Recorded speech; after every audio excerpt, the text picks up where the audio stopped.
Subcommittee meeting will come to order. Secretary Bessent, welcome.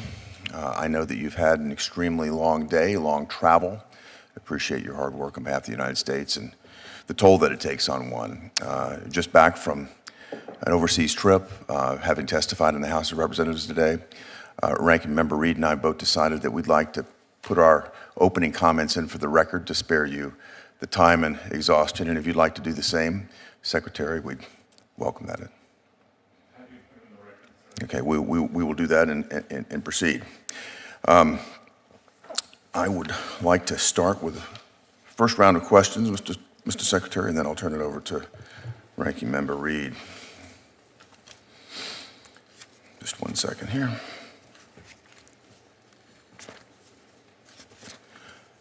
I know you're really glad that we didn't go through all of our opening sentences. Mr. Secretary, the Senate is currently considering the Genius Act. You're familiar with that legislation that's designed to promote and regulate innovation in payment stablecoins. The bill aims to bring our payment system into the 21st century. Unlike slow and costly wire transfers, stablecoins enable direct peer-to-peer transactions that settle nearly instantaneously. The potential benefits are immense. These digital assets can remove friction in global payments. They can unlock working capital for more productive deployment and improve settlement and efficiency in financial markets.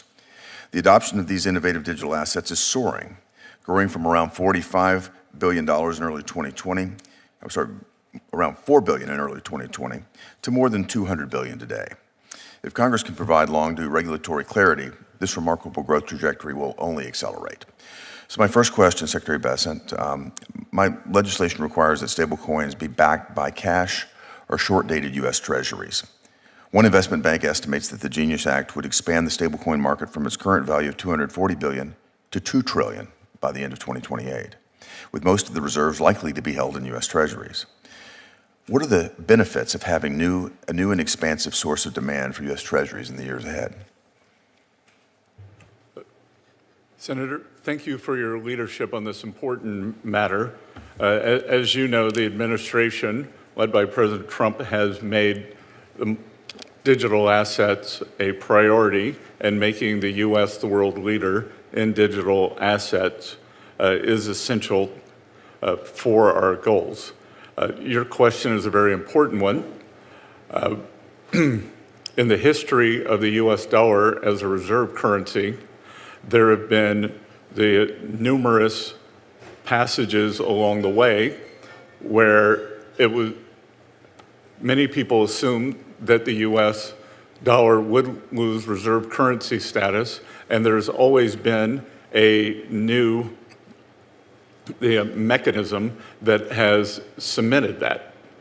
This administration is committed to keeping the reserve currency status and enhancing that, and I believe that stablecoin legislation backed by U.S. Treasuries, or T-bills, will create a market that will expand U.S. dollar usage via these stable coins all around the world.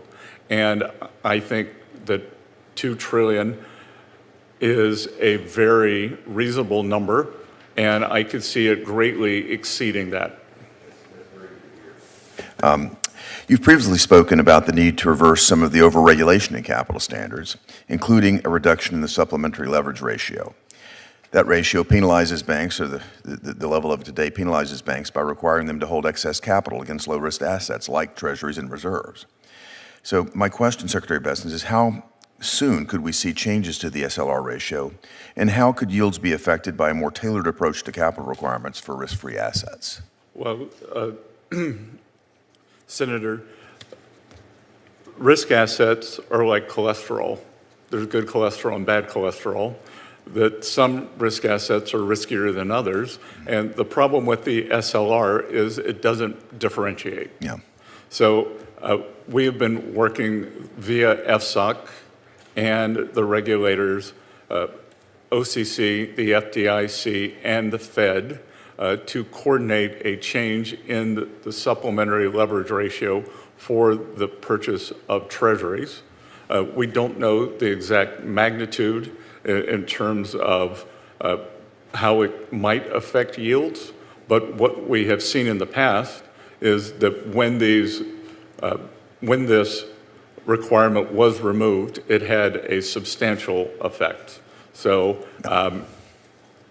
we don't know the effect. We do know the direction of travel. We don't know the magnitude. Got it. I do think that a tapering approach, I'm pleased to hear it, will have a very positive impact on the markets. Thank you for that. And I know this has been top of mind and front of mind for you, certainly in recent days. You've been playing an incredible role in negotiating terms of trade for our nation with other nations. You're just returned from a big trip in that regard. And to the extent you could comment in a public arena on what sort of update you might be able to give us on trade and tariffs, I think we'd be very interested to hear that. Yes. So as I've said several times before, there are 18 important trading relationships. They constitute between 90 and 95% of our trade deficits also. So our largest trading partners, but definitionally are also some of the worst offenders in terms of trade deficits. We are finding that these trading partners have come to us with many of them with robust proposals. Some have been a little slower to come, like the European Union, but have now shown better faith. The administration put a 90-day hold on the reciprocal tariffs and took everyone down to a global baseline of 10%. It is my belief that countries that are negotiating in good faith could be rolled forward. Our negotiations with the Chinese were extensive, deliberative, done with respect between the two countries, but also the understanding on my part that China is the most imbalanced economy in the history of the world, and that at 30% of global manufacturing, this is not sustainable. So we are looking to insert fairness into our relationship with the Chinese, and that can be done via them exporting less to us, or it could be done with what I would, to paraphrase from Ray Dalio, a big, beautiful rebalancing, where President Trump would like to rebalance the U.S. more in favor of manufacturing. We're down to about 9% of the U.S. workforce is involved in manufacturing. The Chinese economy is imbalanced on the manufacturing side. They need to increase domestic consumption substantially. Yep. So if we could do that together, then the two largest economies in the world could get into better equilibrium that's fair for the American people. Thank you very much for that thoughtful response. Now I'd like to turn to my ranking member and partner, Senator Reid. Well, thank you very much, Mr. Chairman, and welcome home, Mr. Secretary. Senator Reid, nice to meet you. I don't believe we've ever met. Well, today's the beginning of a beautiful relationship. Didn't Humphrey Bogart say that? We can quote Ray Dalio, big, beautiful. Mr. Secretary, Treasury distributes about $5.4 trillion a year in payments, Social Security benefits, tax refunds, military salaries, and all these payment systems contain some of the most personal information of every American. And you have had in Treasury DOJ representatives who are reputed to have access to lots of information. And I've been asking questions, not just of you, but of other cabinet members about the extent of the information they have. Have your staff or any DOJ representatives in terms of the distribution of payments started to stop or block any payments? Not to my knowledge. Well, it turns out that in emails filed by the Treasury Department to court, your chief of staff emailed that, quote, Mr. Krause and his team needed access to the federal payment system so they could pause USAID payments and comply with Mr. Trump's January 20th executive order to halt foreign aid. Did that take place? I believe that may have been before I arrived on January 28th. And I also believe, if that's the Washington Post story or the New York Times story, they were actually quite selective with the email that was leaked to them. And Senator, just to be clear, what I discovered on my arrival was that we process about 1.5 billion payments a year that sums to the total you mentioned. Approximately 1/3 of that do not have what is known as a TAS, Treasury Accounting Symbol, or we found that. Having a TAS is the only way to tie a payment back to an appropriation. So we have been working very hard to make sure that all 1.5 billion payments can be tied back to an appropriation. I think a good mental model for this is to think of what's called the Treasury General Account, the TGA, is the checking account for the U.S. government. And above that sits between 400 and 450 entities, whether it's the big departments, the agencies, the smaller entities, and they put in requests for payments. Treasury is just the paymaster. So in general, we do not try to stop payments if they are properly notified, authorized. Well, you're right. The occurrence of this stoppage was January 24th, 4 days. But in fact, payment was stopped because of a political motivation. USAID was deemed to be an inappropriate agency in the government, and which begs the question, how could you stop someone, or could you stop someone that decided to stop payments to an individual organization for reasons that were not meritorious at all? Is that... I'm not familiar with the litigation around that, but I can tell you since January 28th, none of that has happened, and that everyone, I think there's some conflation, and much of it's due to the media on what is a DOJ employee, what is a Treasury employee. Anyone who works in the Treasury building is a Treasury employee. So they may have come there at the suggestion of DOJ, but they are properly trained and compliant, just as any other Treasury employee would be. Well, I think you've touched on an issue of conflation of different jobs. On February 3rd, you wrote in response to my letter that one of your colleagues, Tom Krause, started as a DOJ representative, but then was brought on as an expert/consultant. But then 2 days later, on February 5th, you installed him as the Fiscal Assistant Secretary, which is the top official charge of running the Bureau of Fiscal Services. At any time during his employment at Treasury, was he a member or an employee of another company? He may have been, if he were an SGE, I think he's allowed to have outside employment. Well, in fact, again, another transcript from a court case, he was he was the chief executive officer of Cloud Software Group, which presents interesting or potential conflicts of interest. But Senator, I believe as an SGE that is permitted to be seconded for a limited period of time with proper controls. Is he still involved with cloud computing? I believe he's left Treasury. So let me just switch to another area of data. I'm very much concerned because of the DOJ penetration of the entire government. Again, the IRS has extraordinarily confidential, deeply personal taxpayer information, Social Security numbers, et cetera, et cetera, et cetera. And if compromised, this could threaten Americans' financial security, as well as even more sinister aspects. DOJ staff members have attempted to access the integrated data retrieval system at the IRS.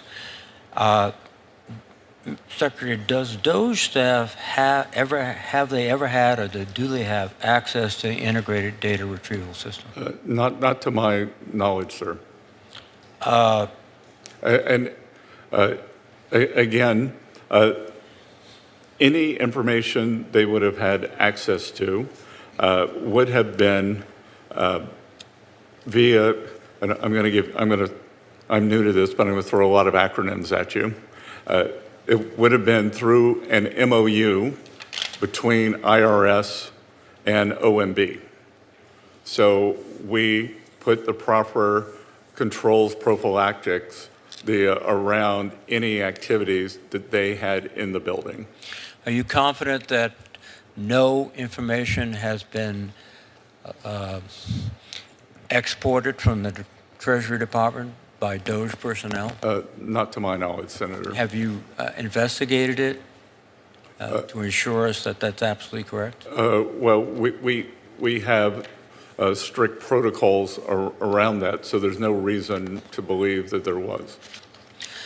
Now, in the previous administration, a contractor went to jail and paid, I can't remember, either a $5,000 or $10,000 fine, is serving a stated 5-year term. We don't know the terms of his plea agreement for exporting, I believe, the files of, I don't know, it was 40, 50, 100 of the highest taxpayers in America, including President Trump. Well, you know, one of the issues here is these are temporary. Their employees or employer status is kind of up in the air, particularly if they're not full-time employees. They work for other companies, et cetera, and they certainly have the technical talents to copy and exploit and expropriate any information they want. Well, Senator, that's why we took this very seriously in terms of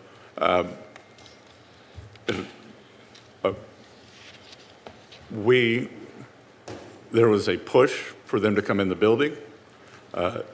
Our staff at Treasury and IRS was very mindful and diligent of everything you've said.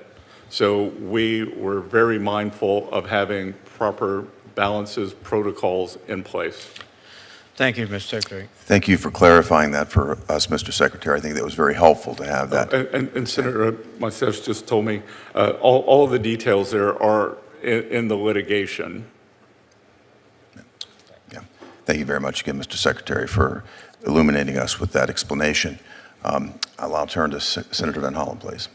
Thank you. Thank you, Mr. Chairman. Welcome, Mr. Secretary. And I know you've just returned back from London, I believe, where you're engaged in the trade negotiations, and I've been trying to keep up with reports as to where those stand. I just have one question regarding that, and that's a headline here that reads that Trump eyeing easing U.S. chip export restrictions to secure Chinese rare earths. I think all of us recognize the vulnerability the United States has with respect to rare earths. It's something that China has decided to limit much more since this trade war got launched in the most recent iteration. But many of us have been very concerned about the diffusion of very high-end chip technology and AI technology to China. So I'm wondering if you can comment on that. Yes, sir. To the Senator Van Hollen, to the extent that article makes it seem as though there is some quid pro quo, there is not.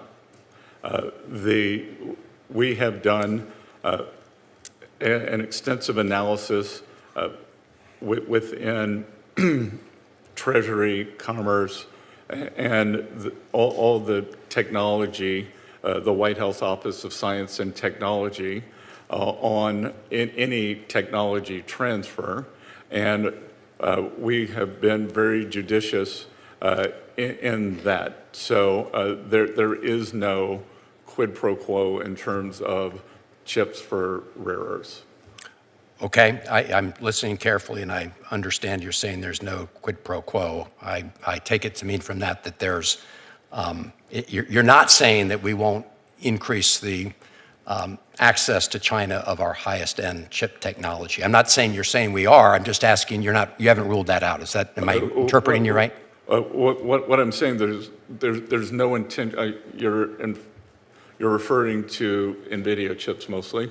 I'm referring to NVIDIA chips and the other high-end chips and the manufacturing equipment to produce those chips. Yes, but in fact, we have done just the opposite. We put export controls on the NVIDIA H20, which I would regard as a very upper-end chip, but not the highest-end chip. So if anything, we have set a... No, I appreciate the measures some have taken. I would argue building, in some cases, on the Biden administration, but this is why this caught my eye. I just returned from the Senate floor where I have been raising very deep concerns about the deal that was done with the UAE, where on the day before the president left on his trip, rolled back the safeguards that had been put in place by the previous administration, which with, I should add, strong bipartisan support, including the bipartisan joint committee in the House looking into China. So this is an area I think many of us are very concerned about, which is why this headline caught my eye. If I could turn to the cuts to the IRS, and I've followed your comments about how you're able to continue to bring in revenues despite the changes that have been made. I would suggest, Mr. Secretary, that it's way too early to tell. First of all, as you know, a lot of people were fired as probationary employees only to have to be brought back on an emergency basis for tax filing season. So I think it's important we understand that. And the idea that people can really turn around a ship and implement all these new technology and AI changes to expedite IRS collections, especially from very wealthy people, is something many of us have been pushing for many years. But the notion that this has happened in a very short time, I think, defies logic. So are you predicting that the changes that you've made this year will not result in the IRS collecting less revenue, especially from higher-end individuals than would be predicted this year? Obviously, if the economy continues to grow, revenues grow. But I'm saying, I'm sure you've seen the CBO projections. The CBO says when you make these cuts, you will bring in less revenue from very wealthy people than you otherwise would. Do you agree with that analysis? I don't, because I could tell you a couple of things. In discussing with my personal tax advisors, that they say that anyone you could bring in with 2 to 3 years of training is virtually worthless. I would say it is like putting me on a basketball court with Steph Curry. We have, from a whistleblower in Atlanta, and this was before I arrived, under Secretary Yellen, there was a problem with the rapid pace of hiring to the quality of individuals hired. If there were two criteria, two high criteria, many only satisfied one, and then there were a few examples of people who were not qualified at all. I appreciate that. I would just emphasize again, it'd be helpful if your team could get back to me and members of the committee as to what specific assumptions, premises, and conclusions in the CBO report you disagree with. Can you provide us with that? Yes, sir. Because I'd like to, the CBO is like our umpire here. They really don't wear a party hat. They call it as they see it. And in this case, we're seeing very different projections that have very meaningful consequences for our deficit. So I'd appreciate that. Yep, and what I would point out, in our technology innovation, the IRS technology stack update began in 1990. I believe $50 billion has been spent. We were due to spend $3.5 billion this year. We have cut that back because so much of it is wasted, or it's just patches on existing systems. So, and also, as I've said repeatedly, I have 3 goals: collections, privacy, and customer service. And I believe we can enhance all of those, as you clearly are well-versed in AI, And I think that we are at the dawn of being able to greatly increase individual and experienced auditor productivity via AI. So for the upper end tax collector auditors that you brought up, that is what would be considered a plum job. It is something that takes many years of experience. So our goal is to actually be able to enhance their productivity and collections ability with AI. Thank you. I look forward to getting the analysis that looks at what the CBO has done and where you disagree. Thank you, Mr. Secretary. Senator Coons. Thank you, Chairman Haggerty, Ranking Member Reed. Secretary Bessent, welcome. Thank you for being here today. Senator, nice to see you. Chairman Haggerty, I'm impressed at your streamlining this hearing. It was striking. And I'm glad we're able to get right into the meat of the conversation. We are today spending more on the interest on our national debt than we are on our national defense. And I applaud your stated support for reducing the federal deficit and trying to get a handle on our national debt, but I struggle to square that with your support for tax policies that will, under CBO's analysis, add at least $2.4 trillion to our debt in the next decade. And given that credit rating agencies have just downgraded U.S. debt, I am concerned that by continuing to pile debt onto our national balance sheet, we will undermine growth, we will damage our ability to borrow, and we will lay the foundation for the next fiscal crisis. Do you share any of those concerns, and how do you see us making progress in improving our overall fiscal balance sheet? Senator, I don't think you and I met in person. I think we had a long... We have met, yeah. Yeah, we did meet, and we also had a very long phone conversation, yes. I remember. The reason I'm sitting here today is because I became very concerned about our government's finances, and that in the trailing year, we will have had the highest deficit to GDP when we were not at war and not in a recession. Right. And so this is what we have inherited. If we look at the CBO scoring, and I'm not making a judgment on the good people who work at CBO, I'm making a judgment on their models. The models assume a static 1.7 or 1.8% growth, right, whether we pass the one big beautiful bill or it fails. No matter what, we always grow at 1.8%. I believe through higher growth and the cost cutting that we are doing, that we can bring that under control. And I would note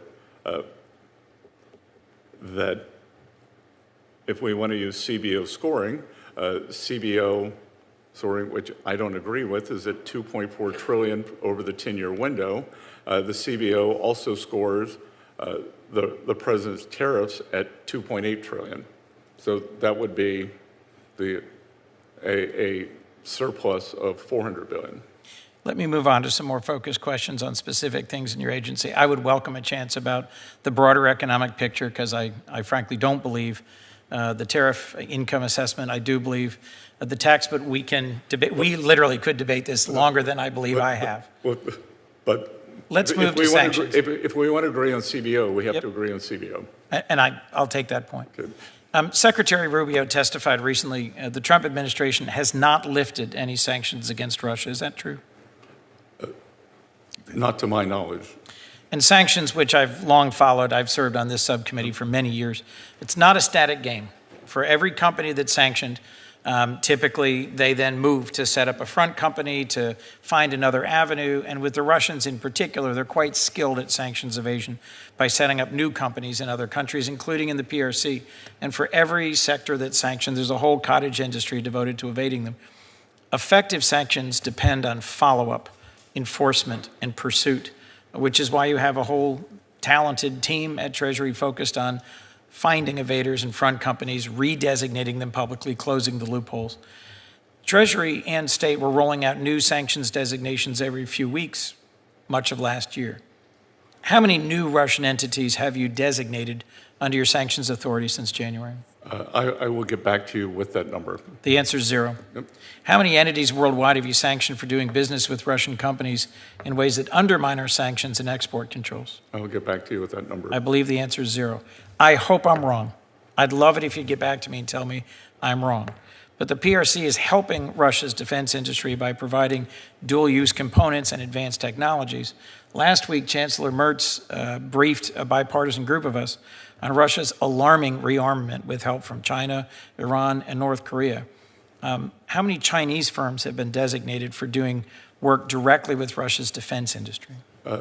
I will get back to you on that. I will tell you that we have sanctioned numerous Chinese companies for receiving Iranian oil, and we have been working on the shadow fleets are not independent. Yes. And I believe in what you said, the Russians and the Iranians are very good at evading sanctions with these so-called shadow fleets. So we are working on we have been pushing on those. We have sanctioned what are called teapot refineries in China. So these are non-state-owned, privately owned refineries. This is a new innovative measure that we have done.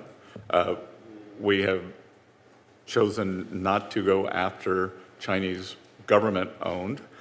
We are also working on tracking down the owners of these refineries, whether they have any assets in the U.S., in Western Europe, and moving on those very I look forward to aggressively. talking to you further about sanctions enforcement. 2 last questions, Mr. Chairman, since I'm the only senator remaining. I will make them brief. IMF, I just met with the head of the IMF. The IMF is a sound investment in global financial stability. We receive billions in interest every year from them on credit that they extend. In 2023, members agreed to increase quota, capital contributions to the fund. It's my understanding that the Treasury Department and the White House have shown support for a measure to increase quota. Can you just confirm it is, in fact, administration priority to increase our IMF quota? Yes. So across the multilateral Yes. the development banks, we believe that it is a very good way of leveraging tax dollars for U.S. power. And the managing director would have told you, or you may have seen that I gave a speech about 8 weeks ago Yes. during IMF World Bank Week. She did. That we are going to go back to basics, and we believe that they should be helping developing countries when they have a sudden stop and with development issues. Same for World Bank. I would love to work with you, Mr. Secretary, on making sure that the authorization for that increase actually happens this year so that we can move forward in our partnership. The Direct File program allows Americans with very simple tax returns to file their taxes for free. It's been a great success. According to IRS research, 94% of Direct File users rate their experience as excellent or above average. For a government tool for paying taxes, that's pretty darn good. You've expressed support for streamlining IRS operations, and Direct File seems to support that mission.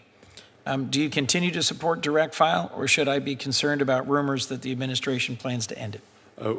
We are looking at Direct File. We wanted to wait until we got beyond the window of tax filing season. So we are doing an assessment of that now. I will get back to you on that. One of the goals is to have more electronic filing because I'm cupping the numbers, but in order of magnitude, an electronic filer who doesn't get a refund may cost us under $1. Yep. A paper filer who does get maybe up to $80. So I will get back to you on that. Thank you, because I do think it's a successful program and reduces costs and makes it easier for taxpayers. Thank you for your forbearance, Mr. Chairman. Thank you, and thank you, Secretary Bessent, for appearing before our subcommittee today. We appreciate your time and your attention, your hard work, and being here with, I'm sure, extensive jet lag and testifying all day. So thank you again for being here. Senator Reid and I know will be submitting some additional questions for the record. Our effort is to get you back where you get a little bit of rest now, and we need you at your best, and I'm sure you are. And our members, I'll remind you, have a week to submit questions for the record. Mr. Secretary, we'd appreciate it if the department could respond to the questions that you received for the record as soon as possible. And with that, the subcommittee meeting is adjourned. I